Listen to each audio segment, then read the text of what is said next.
Oke, jadi mungkin the way aku approach emosi itu sebenarnya sangat rigid, Kak Niki, Mas Indra, karena kan aku juga engineer ya. Jadi aku selalu step by step gitu, kayak, oke step pertamanya apa? Sebenarnya Mhm. emosi itu apa sih gitu. Kan kita sebagai mungkin aku sebagai laki-laki tumbuh tidak terlalu articulate kali ya sama emosi gitu.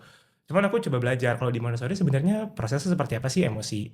Dimulai dari sebenarnya pertama tuh mengenal dulu emosi itu ada apa aja.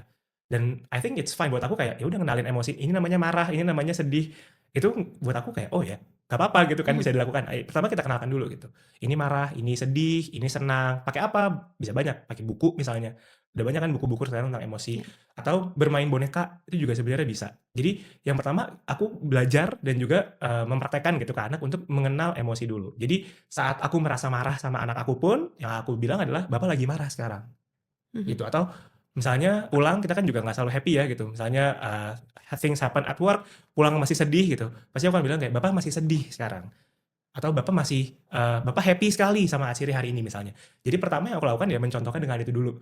Baru kemudian berlanjut lebih artikulatif lagi dalam mengutarakan gitu kayak, "Oh ya Bapak happy hari ini sama Aci karena hari ini bla bla bla bla bla." Atau Bapak sedih karena Bapak kangen sama Ibu gitu misalnya atau apa segala macam. Jadi pelan-pelan gitu. The way I approach it adalah pelan-pelan dulu. Dari apa yang kira-kira aku bisa lakukan dulu. Mhm. Karena di Montessori juga anak kan sebenarnya belajar paling banyak dari menyerap lingkungannya kan. Oke. Apa yang dilakukan orang tuanya, kakek neneknya, orang-orang di rumah, orang-orang di sekolah itu kan yang paling optimal dalam pembelajarannya sebenarnya. Jadi aku memastikan apa yang bisa aku praktekkan dulu gitu. Mhm. Baru baru pelan-pelan berarti yang kayak breathing method gitu ya, berarti Oke. pernafasan dan segala macam itu harus aku bisa dan menguasai dulu gitu. Jadi jangan sampai kita menuntut anak kayak, ayo kalau marah harus tarik napas, keluarin napasnya." Tapi kitanya nggak pernah melakukan hal tersebut.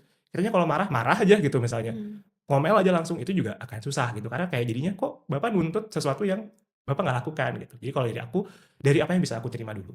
Mengenal nama-nama emosi, terus kemudian baru kenalkan apa yang dirasakan sama tubuh kalau misalnya lagi emosi. Contohnya misalnya, anak tuh nggak tahu Kak bedanya marah sama cemas misalnya. Mhm. Karena kan sama-sama berdebar dadanya kan. Jadi kita bisa ajarkan, "Kamu dadanya berdebar, terus nafasnya jadi pendek, mungkin kamu cemas atau marah." Dan kita coba belajar lagi untuk kasih tahu dia konfirmasi juga, "Kamu marah ya karena A, karena B, karena Mhm. C," gitu. Jadi bukan kayak setelah dia tahu dia marah, bukan kita tanya, "Kenapa kamu marah?" gitu. Karena Mmm. kan nggak bisa jawab ya. Tapi kayak, "Oh mungkin kamu marah karena A ya, karena Bapak waktu kamu ngomong Bapak nggak dengerin," misalnya, atau Bapak sibuk ngomong sama orang lain misalnya. Itu step keduanya. Baru step ketiganya kita ajarkan tentang, "Boleh loh marah, tapi jangan teriak-teriak dong," gitu. Mhm. "Next time mungkin kalau kamu merasa butuh ngomong sama Bapak, Bapak lagi ngomong sama orang lain, pegang aja tangan Bapak, nanti Bapak bakal langsung nengok ke kamu." Tentunya itu nggak bakal langsung berhasil ya, Kak. Mhm. Butuh banyak iterasi, butuh banyak percobaan sampai akhirnya suatu waktu anak akan